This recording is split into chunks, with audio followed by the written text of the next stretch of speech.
Viral video bapak pengamen berkostum robot di kota Pontianak, Kalimantan Barat.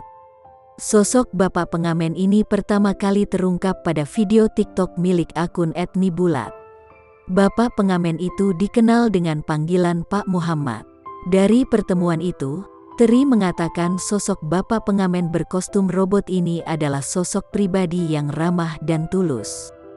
Bapak pengamen itu juga bukan merupakan warga asli Pontianak, tetapi perantau dari Jakarta.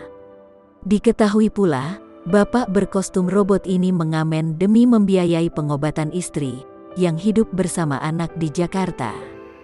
Dia sebelumnya cari uang buat berobat istrinya yang sakit, sama anaknya di Jakarta. Kalau enggak salah, dia mau pulang ke Jakarta, cuman enggak tahu kapan, kata Teri.